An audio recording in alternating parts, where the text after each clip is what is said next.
Well, hello, and thank you all for joining us tonight. My name is Heather Knoll, and I am the program coordinator at Sustainable Woodstock. Founded in 2009, Sustainable Woodstock is a not-for-profit community and environmental action and education organization. We exist to lead our communities through the climate emergency, empowering Woodstock and the rest of the Upper Valley to meet climate commitments and live sustainably through advocacy, education, and collaboration. And this event is a part of our Green Drinks series. Green Drinks are social events to connect people who have similar interests. And our next Green Drinks event is a sewing workshop at the Taftsville Chapel, where we will learn how to fix tears in clothing, reattach buttons, and learn other mending skills. And that will be on Saturday, March 1st. Now, before I introduce our speaker, I'd like to talk about our format for the evening. We are starting with a presentation, and it will be followed by time for questions at the end, and we will be taking questions in the chat. Now, tonight we have Brad Long from Efficiency Vermont joining us. Brad has been working with Efficiency Vermont for over 8 years and has spent most of his career working in the green technology sector. His focus now is supporting communities and community-based organizations who serve vulnerable populations, as well as working with rental property owners to improve the efficiency and comfort of their buildings. Welcome, Brad. We're a not-for-profit organization. We have been doing this since 2000. We're in our 25th year here working with ratepayers in the state of Vermont. Just a quick high-level agenda here. We're going to talk about what weatherization is. We're going to talk about a health and safety component behind weatherization, because that's a really important piece of this. We're going to talk a little bit about home repair and how that plays into weatherization projects. We'll talk about our home performance with Energy Star comprehensive weatherization program, the incentives, how to get involved, the whole 9 yards. We'll talk about our DIY weatherization program for the handy folks out there. We'll touch a little bit about on weatherization agencies. The state has 5 of them, and we'll talk about where to begin. So here we go. So what is weatherization? I love this. It has been super windy lately, and there's times I go to take the dog out and I don't feel like putting on multiple layers, so I might have like a sweatshirt on, and I go out into that wind, and while it keeps me kind of warm, the wind blows right through that sweatshirt. That's the insulation we all have in our attic right now. If I want to stay comfortable outside, I'll put a windbreaker on top of my sweatshirt or my sweater. And that windbreaker stops the wind from blowing through the sweater, which allows the sweater to actually stay insulated. It lets it maintain its insulating characteristics. So if we think about a house, and on the next side, we'll talk about how air moves through a house. When we talk about a house, we need to keep in mind that air is going to rise through that house. And if we have insulation, the air is going to literally move through the insulation. A fun thing I like to do is if we ever get a chance to get up into an attic and you have like the fiberglass bad insulation, peel up the insulation and look at the bottom side of it. It's most likely gray, dirty, really dusty, and that's exactly what it is. The warm air in your house is rising, and it's dragging all that right through the insulation and out into the atmosphere or into your attic or wherever it goes. So that's kind of the high level of weatherization, but from a scientific standpoint, weatherization is technically related to buildings, and it is really the science of managing moisture and airflow through a building. Keep that in mind as we go down the road here. One of the things that we really want to keep a focus on and want people to understand is that indoor air quality can be greatly affected by weatherization, and sometimes by not having weatherization. Generally speaking, weatherizing a home improves the indoor air quality. Proper sealing of air leaks in a building allows for controlled air quantity moving through that space, And working with certified Building Performance Institute contractors helps ensure that the air quality is considered when weatherizing a space. We'll get into that a little bit more, but there really is an emphasis and an importance on um, having qualified people perform energy audits and weatherization of buildings because health and safety really is a big piece of this. But let's dive into airflow real quick, and then we're going to talk about specific weatherization strategies, and then get into all that fun programming stuff. If we look at this house here, the basement area, the basement sill is where most air comes into a home. And the reason is as the warm air in the home is rising and leaving, anything that leaves must be replaced by something that comes in. So if we keep that in mind, when we warm up a space, an indoor space, anytime air can move through that space and leave the space, something else is coming in. It typically comes in the bottom. This is why oftentimes in homes that are particularly leaky, the first floor is very cold. Like the floor itself is very cold, especially if that home has a basement. So if we take a look here, when we talk about kind of where to weatherize, there's always been what we call the ABC, the attic, the basement, the ceiling. We modified this a little bit. What I'll say is most heat loss occurs in that first spot, which is up in the attic, because that's where most heat collects in the home. So insulating that space and laying a vapor barrier down or an air barrier down so air can't move through it, and then insulating on top of it allows us to insulate properly in attic. The ceiling below that attic space is also a space where we weatherize commonly. So if we look at a ceiling in the room that you're in now, you may have a ceiling fan, you might have some drop lights, maybe you have some lighting fixtures that are hanging down from that ceiling. Below, above those fixtures, there's usually an empty spot where an electrical connection is made, and it's usually wide open. So any kind of air that can move through there, any air that can move through an electrical outlet in a wall and move up the wall will make its way into that attic space. So insulating and air sealing the ceiling is really important. In the lower part of the house, the rim joints in the basement. So if you were to stand in your basement, I'm going to show you a picture in just a moment here of a basement, and look at the top of the basement, essentially where the home rests on the foundation. That's your rim joist or your band joist. Most homes in Vermont have about a 4-inch, maybe 6-inch section of wood between them and the outside at that one critical spot. That could be a pretty leaky spot. So insulating and air sealing there is really valuable, as well as the basement walls. Vermont has some of the oldest housing stock in the nation. 25% of our homes predate 1940 construction. So we find a lot of basement walls that can be compromised. They can be old, they can be fieldstone, they can be granite block.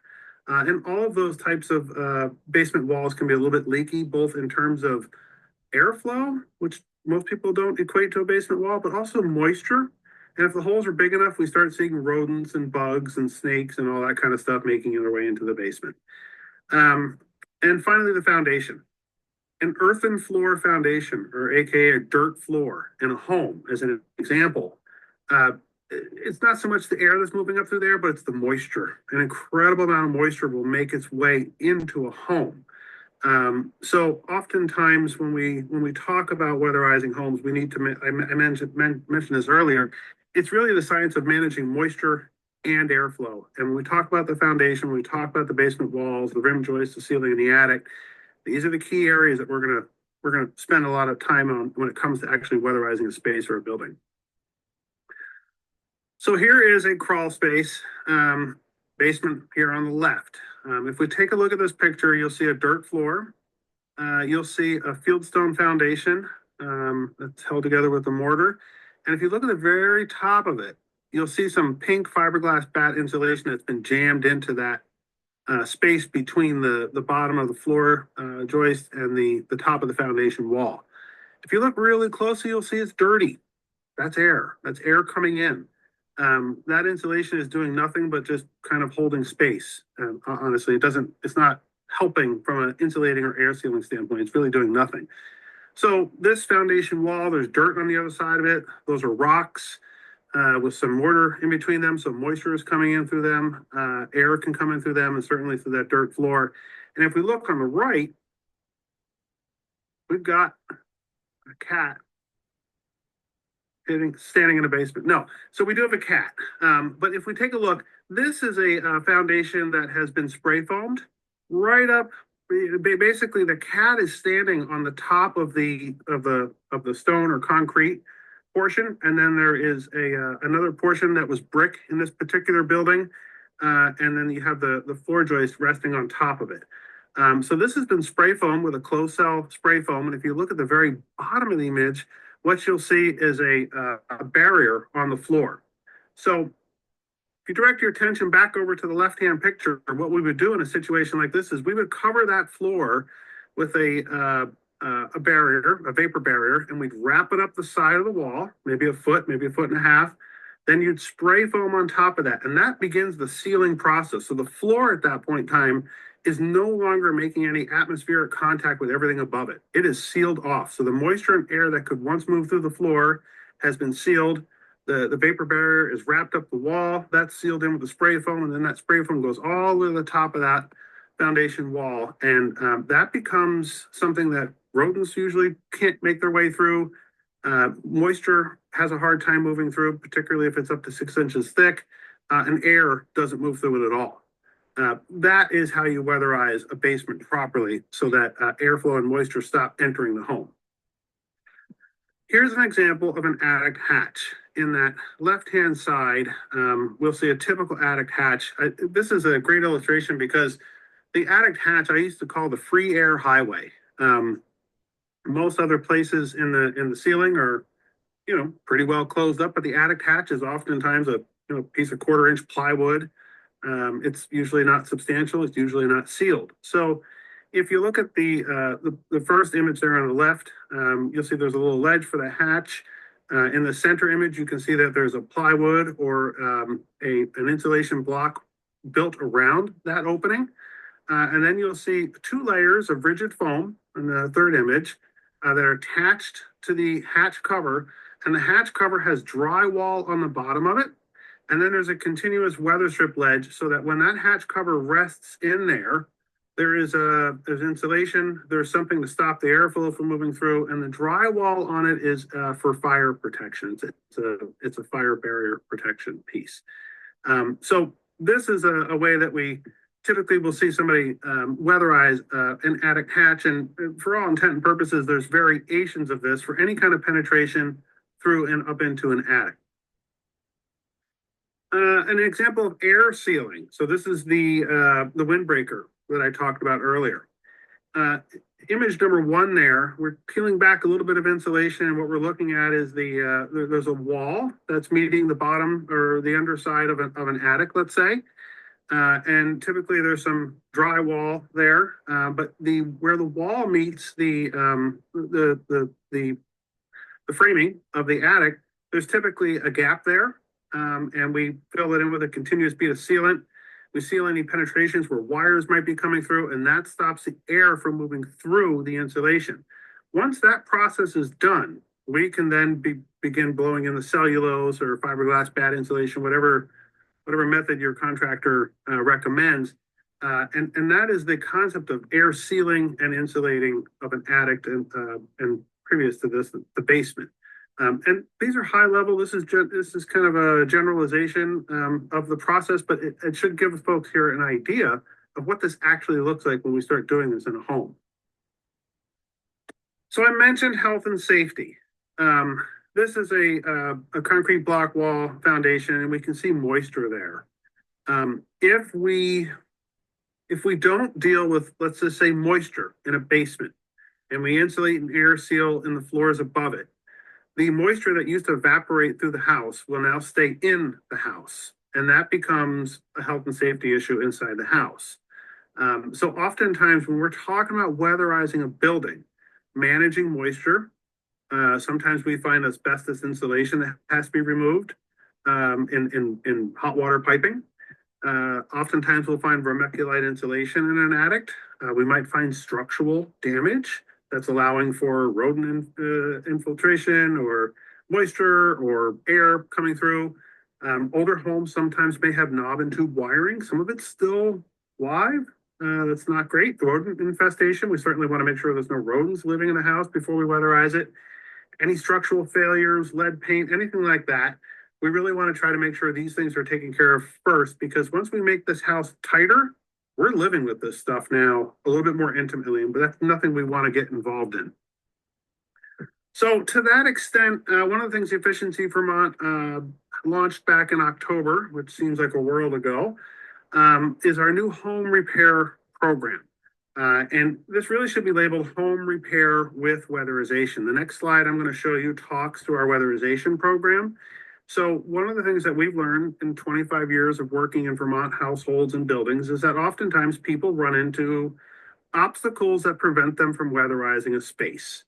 And those obstacles could be a roof repair or a foundation that needs to be repaired. It could be a drainage solution that needs to be come up with. It could be leaking plumbing or vermiculite insulation. It could be a number of things that prevent you from weatherizing the building. Because maybe you've thought about it before, maybe you've had an energy audit before, and the contractor said, well, it's going to be 10 grand to weatherize the building, but you've got $7,000 worth of repairs that need to be done first. We really can't do it. And that puts you back to the sideline.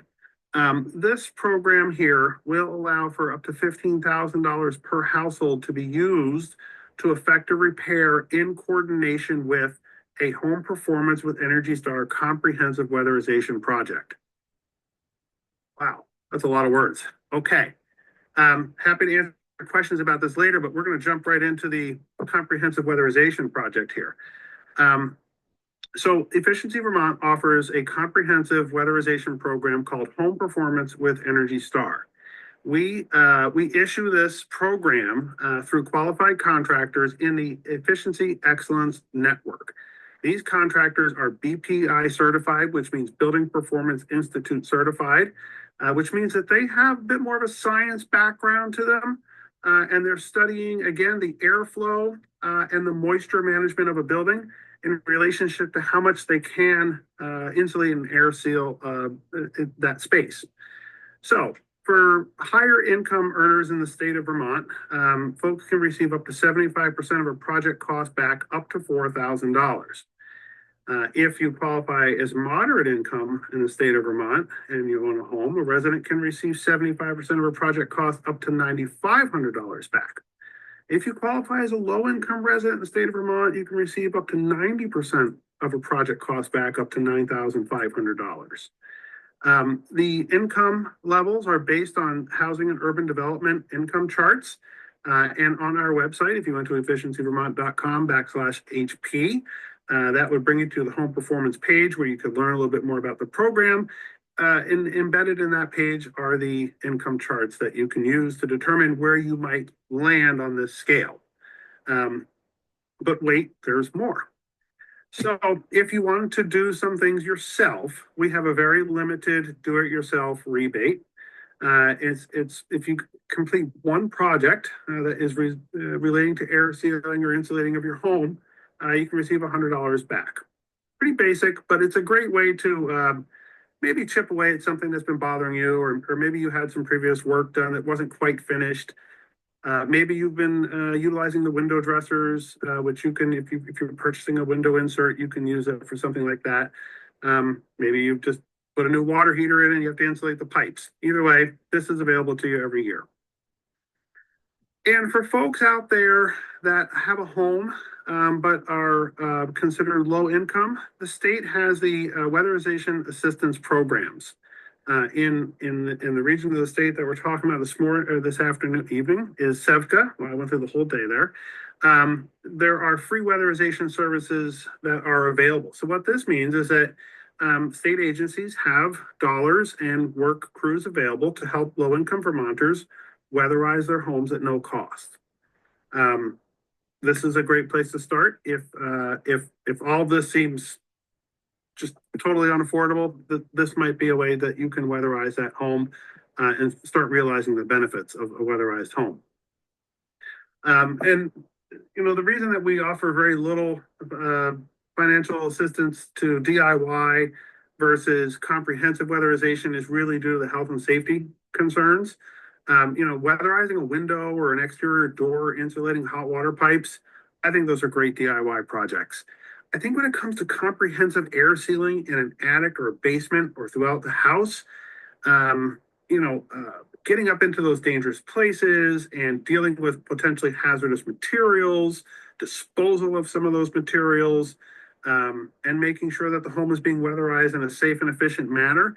And then finally, checking the health and safety of the home per these professional BPI guidelines once it's finished. It's just, these are the critical components of weatherization. And that's why we offer our incentives for projects that are completed by home performance with Energy Star contractors that we spoke about earlier.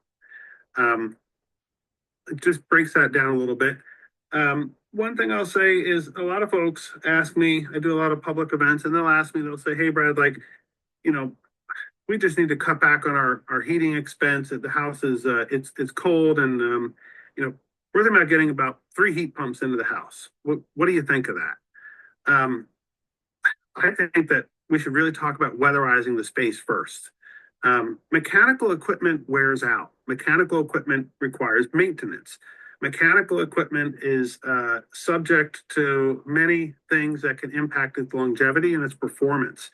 And while mechanical equipment can be a great way to achieve greater efficiency and greater comfort, oftentimes working with the building shell first is the most effective way to reduce fuel consumption and increase comfort in a space. I've seen homes where we've seen reduction of fuel consumption up to about 40–45%. I'd say the average home in Vermont is going to see somewhere in that 18–22% reduction in energy use. So if we just kind of throw a thumb at it, 25–30% reduction in energy use and a greater comfort level in a home is the place to start, and it will last for the life of the home. You don't have to maintain weatherization. You don't have to replace weatherization in 10 or 15 years. It's there to stay. So once a home has been weatherized, that's the jumping point for modernization of the heating system. That's where we start talking about adding, heat pumps or modern wood heating systems. That really is the place. So I just encourage people to think about weatherizing their building first. One of the things that Efficiency Vermont offers for free to everybody living in Vermont is what we call the virtual home energy visit. This is a private consultative conversation between the homeowner or a renter in some cases with a Efficiency Vermont home energy consultant. And that consultant will go through the home with you virtually on an iPad or on your iPhone. You can look in the basement. We can talk about sill plates. We can talk about bulkhead doors, and we can talk about weather stripping, windows, and all the things that people have in their mind in their home. One of the things that I've learned through the years is everybody's home is very different, and we all have different goals and objectives and different obstacles to move around. That call with our residential engineer takes all that into account. We try to leave everybody with a personalized strategic plan and the resources available to go out and do that work. So I encourage the virtual home energy visit as a great place to start. It is not an audit. Just want to say that it is not an audit, and it's very specifically not an audit, and it's for a pretty good reason. So give the home energy visit a try. If you're a new homeowner, if it's a new home that you're in this year, congratulations.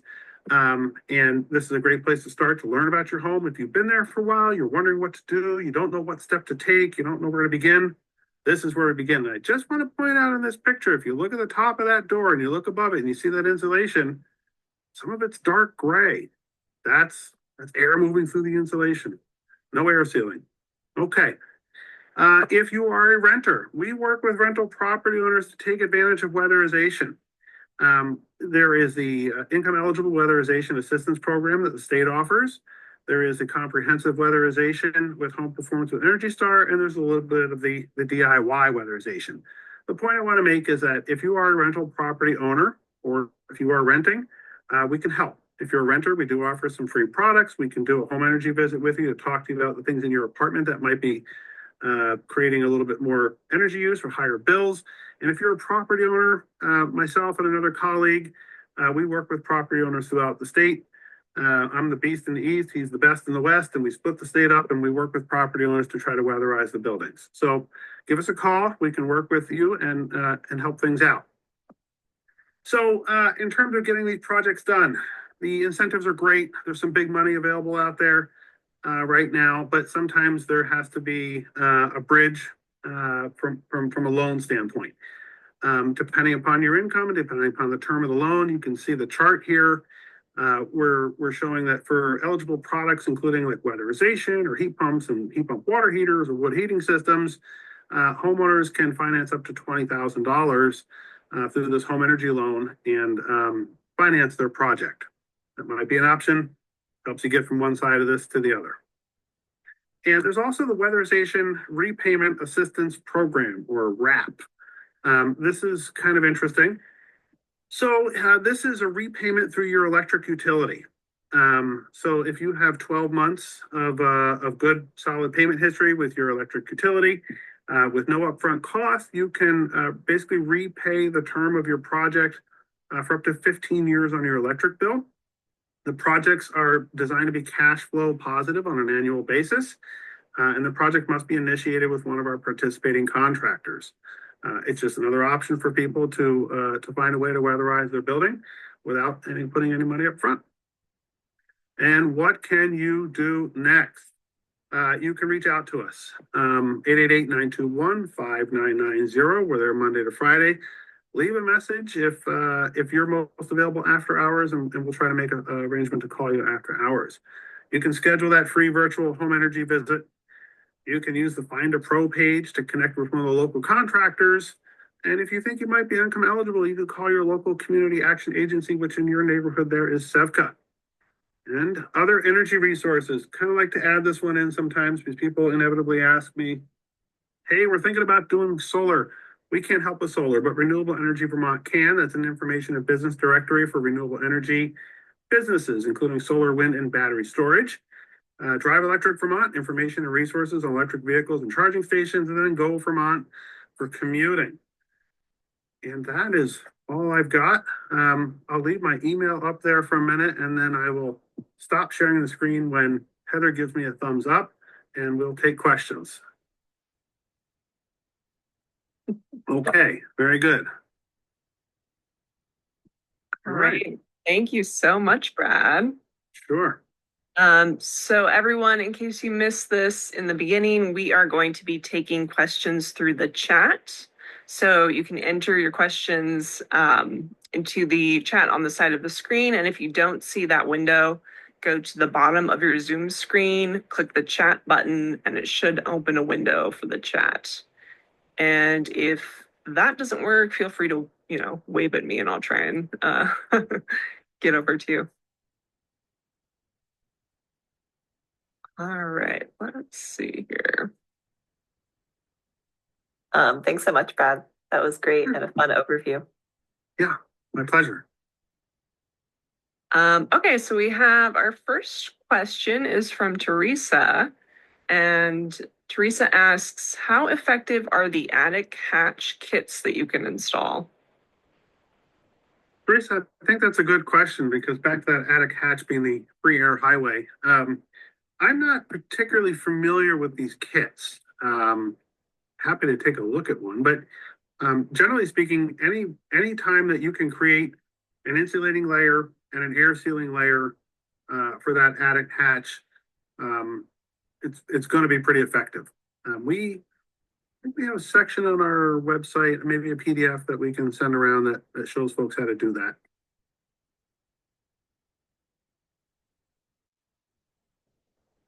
Thank you. And yeah, if anyone wants to put a link to like a specific kit in the chat, we could have Brad take a look. Luke has a two-part here, which are these slides available anywhere? We can, if you send them to us, Brad, Heather can send them out to everyone. Got them.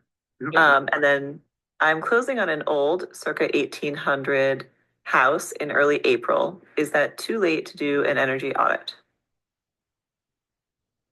So Luke, are you asking if we can do an audit on a house that's for sale for a prospective buyer? Here, Luke, why don't I ask you to unmute? Oh, thank you. That's actually not what I was asking. But that I would love to know the answer to that. But I was actually wondering if April was too late in the winter season to do an energy audit. No, no. Good question. Thanks for that question. April is not a bad time of the year. Airflow will move through the house 12 months of the year. When an actual audit is performed by an independent contractor, they typically put what they call a blower door. They'll open up a door in your home. They'll kind of seal off the front of the door. They'll put a large fan in there.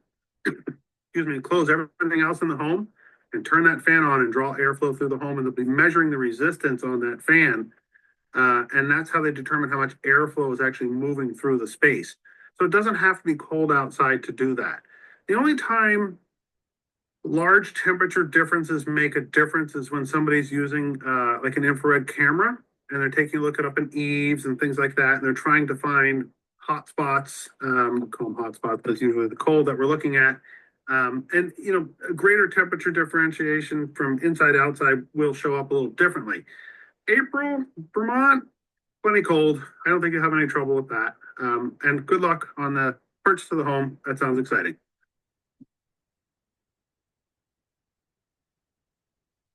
All right, our next question is from Scott, and Scott asks, does the Efficiency Vermont Home Performance Program apply to condos or only single-family homes? It absolutely can apply to condos. It depends if you've got a condo block with maybe 6 units in it.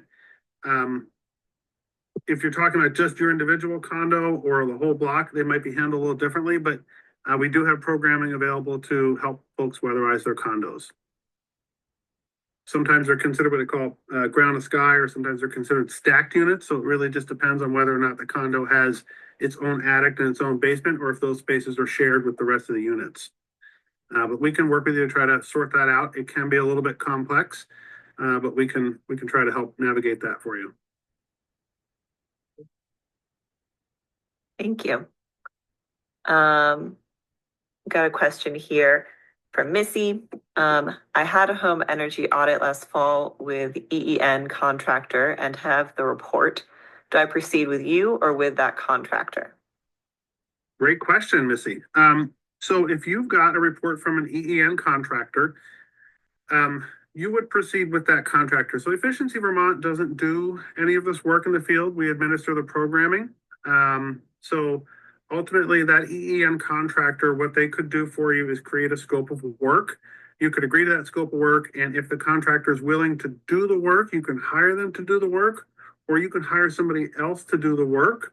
The Home Performance and Energy Star contractor is then responsible for coming back once the work is completed and inspecting it and signing off on it. They're looking for health and safety. They're looking for to make sure that the scope was adhered to, and they're going to do another blower door test to determine how much the airflow reduction has occurred. And then they will submit your project for final payment, and then the incentive will go out. I hope that answers that question for you. Thank you. So I've got a question here from Todd. Todd shares that the kitchen timbre, or I don't know if you meant counter, Todd, in the corner of the countertop is very cold in winter. I suspect the contractor did not put up Tyvek on that corner under the wood siding in 2007 renovations. Would removing the siding to put up Tyvek and replace siding be eligible? So I think that you're asking in reference to eligibility for the home repair program. I can That's my guess. Yeah. I can ask to unmute too if we want. Let's see. Yeah.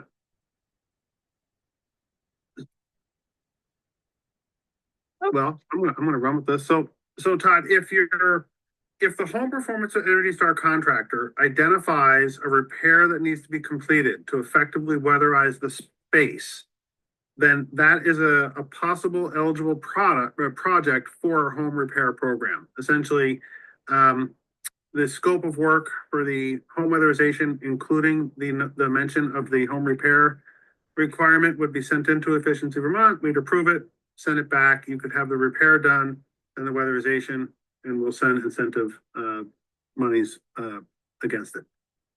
Great. And Todd, I think you're unmuted, so if you wanted to add anything to that, you're welcome to. Tambor is a, triangular storage plaza. It's got a door that opens up and down. And there was Tyvek that was flapping in the wind. And I think what the contractor did was, rather than staple it down, he just cut it off because it's very cold. I'm not saying that, things freeze in there. Put the coffee pot in there. But I think the siding would have to be taken off to find where the Tyvek is, probably on both sides of that corner, and then put the Tyvek up or whatever, and then put siding back. So my first step would be getting an energy audit. Is that where I would go? Well, if you wanted to discuss that subject at no cost with one of our residential engineers, I think our virtual home energy visit might be a good place to start. If you were interested in, if you had your mindset, you wanted to go with a home weatherization project, then I think the Home Performance of Energy Star contractor could audit the building for you and make determination as to whether or not that needs to be repaired or addressed. Well, we did major house renovations in 2007, and the energy costs the next winter were reduced 80%. And that's the location, that's the only location in the house that's cold. And it bugs me to think about it every winter. Yeah, I mean, I think just to kind of, but if I don't know if you're feeling any airflow through there, Todd. But oh yeah. Okay. So I mean, if you're feeling airflow through there, it's if you've had some comprehensive work already completed on the house, it sounds like it might be more of a spot project. Yes. Yeah, and that might be something more for a seasoned contractor. I think finding the source of that air leak is going to be your biggest challenge. All right, so don't bother going through your. Well, I mean, if in 2007 you had comprehensive work done, I'm not sure that having another audit done would be beneficial. Okay. But fair enough. If you wanted to bounce things off of one of our residential engineers, sign yourself up for one of those virtual home energy visits and have that conversation. I got a note in the chat, Tyvek is not insulation. I realize that. It's just a vapor barrier or air barrier. We did have Daco blow in insulation in the summertime. It is so much cooler in here. Yeah. But anyway, yeah. Thank you. Yep. Thank you, Todd. Thanks, Todd. I think I'm up. Hi, Todd. I think I'm up next. Kat wrote here, how stable is the money available for DIY and or pro contractors from here on out? Is it state or federal money? Great question. We've been getting that one a lot.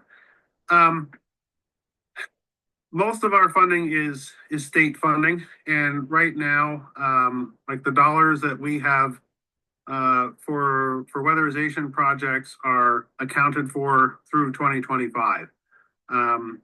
Efficiency Vermont is on a triannual plan, so every 3 years we go through a budgeting process, and the money that we have available for weatherization is here now, and that comes from state-funded resources largely. There is federal dollars in that budget right now, but they're ARPA dollars, and they are spoken for and accounted for. So we don't anticipate that we'll see any shrinkage there. The DIY is something we've offered for many, many years, and that's always been in our budget. I don't anticipate that going away anytime ever.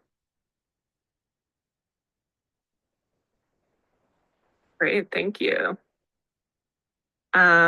Question from Catherine. When working on a home as a renter, do income brackets refer to the income of the homeowner or that of the renter? Great question. Great question. Complicated answer. Are we ready? Everybody have a beverage? This is going to be a fun one. So, when it comes to our home performance with Energy Star program, if somebody was looking at weatherizing a rental building, okay, um, let's say it's 1 to 4 units, we qualify the building and the incentive levels based on the rent level, not the income level of the individuals in the space. If we have a duplex, a triplex, or a quadplex, and one of the rental units is occupied by the owner of the building, we start to consider income level for the owner in that scenario. Ultimately, if you are trying to receive the weatherization agency weatherization, the no cost weatherization, that is most of the time qualified and determined first by the rent level, and then at least the income level of at least one tenant in the building. If that doesn't answer your question, hit us again.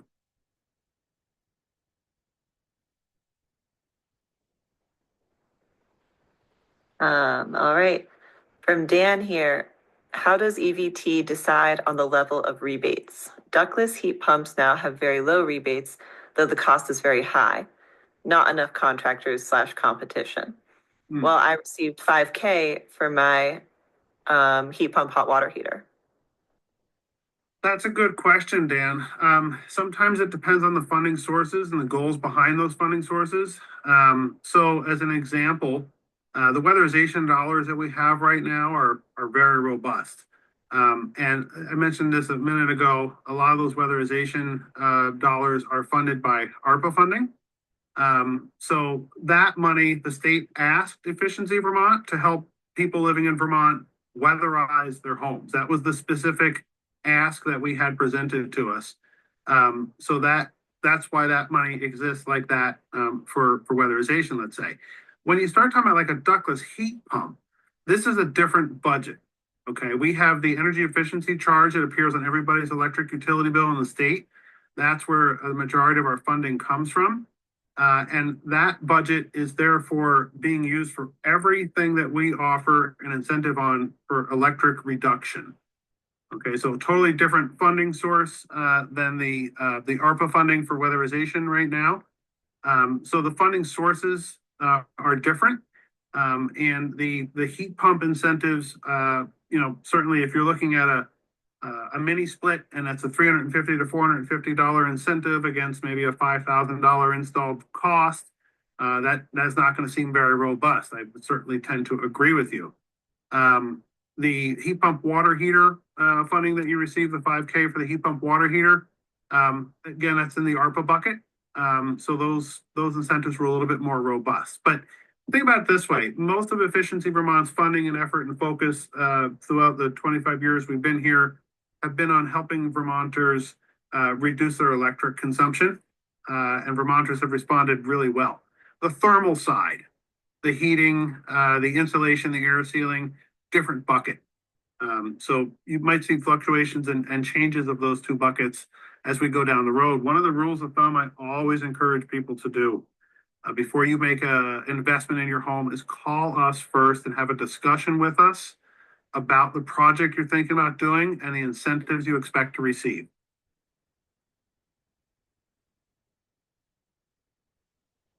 Great, thank you. We have a follow-up question from Catherine. So for a single home with renters in it, but the homeowner is living elsewhere, income bracket would be determined by rent amount and/or the income of the primary tenant.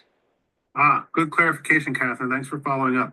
So a single family home is that's being rented. It's going to be the rent level, and that's going to be the qualifying piece there for that. It's really going to be the rent level compared to the number of bedrooms in that home.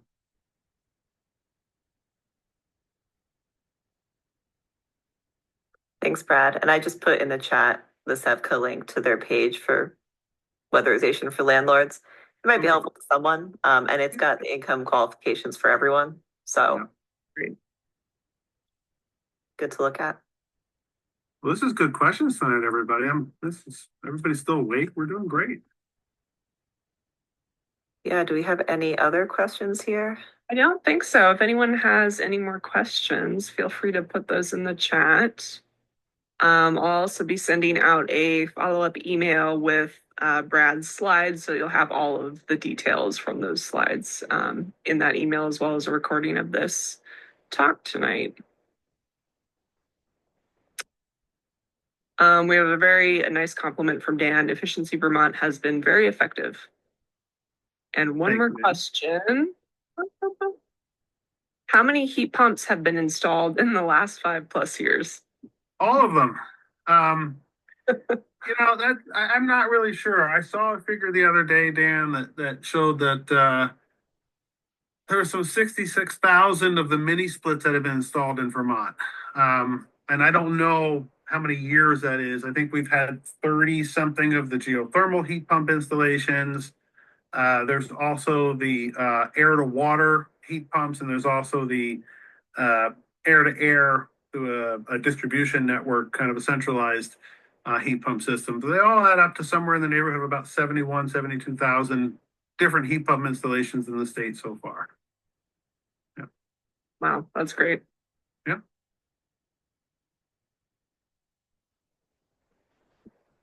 I got distracted because someone asked about other community action groups besides SEVCA, because it depends where you live in the state. So I just put a link in the chat. You can enter your town and see what you're covered under. Like I'm in Stratford, so I'm actually Capstone technically.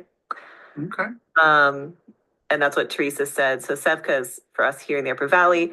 What about the Essex area? Who would they contact? Do you know? I actually don't know Essex. I think off the top of my head, that CVOEO, Champlain Valley Office of Economic Opportunity. That's off the top of my head. I might not be. I think that's accurate.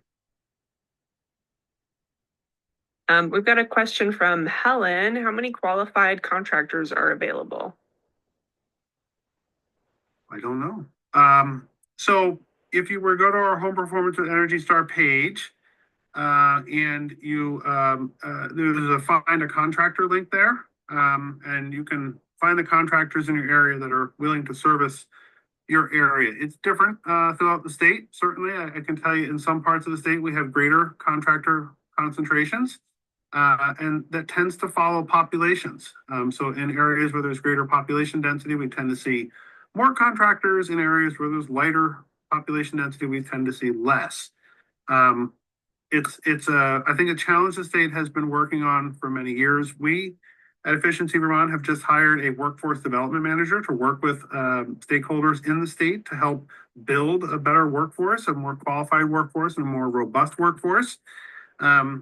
Contractors can participate in our program from other states as well. So neighboring New Hampshire, Massachusetts, if there are contractors there that are willing to service into Vermont, and they're willing to be part of our program, we can work with them as well. So I don't have an answer as to how many contractors there are, because some are just for heating and plumbing, some are just for weatherization. It varies, but it's probably not enough, to be honest with you. Thanks, Brad. Kat asks, is there anything that can be done for a concrete basement floor? Yes. If the floor is relatively dry, there are coatings that can be placed on the floor. High level, you can think of it as a paint or like an epoxy that will seal moisture and air out of that floor, preventing it from coming in. This is a great question for an experienced home performance contractor, somebody who's been doing this for a while. The key is really how dry it is. If that floor is already dry and in good shape, doesn't have any structural challenges, then an epoxy base or some kind of a weatherproof barrier probably could be applied. I have seen concrete floors where they've taken the vapor barrier that we showed a picture of before and laid it down. The stuff can be pretty robust, but I think it really depends on what you're dealing with there. But you can weatherize a concrete floor. Sometimes they really don't need to be, but sometimes it's good to do that.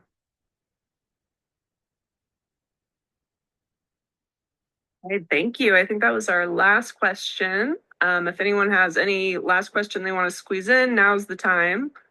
But before we go, I'll just share with you all again, our next Green Drinks event will be an in-person event, a sewing workshop with some very skilled volunteers. We'll be learning how to mend rips in your clothing, reattach buttons. There will be a sewing machine if you want to learn how to use that from someone who is very knowledgeable. And you are welcome to bring your own projects if you have something like a sweater with a hole in it or something you want to have help with mending. So that will be on March 1st from 1 to 3 p.m. at the Taftsville Chapel. And because of the nature of the event, it is we can only take a limited number of people. So if you want to join us, sign up soon. Cool event. All right, it looks like we got all those questions. Thank you so much, everyone, for joining. And thank you, Brad. That was a really great presentation. Lots of good information, which we will send out to everyone in our follow-up email. My pleasure. Nice to see everybody tonight. Stay warm. We're getting more daylight. We're getting Yes. Thank you. Good night, everybody. Thank Bye-bye. you.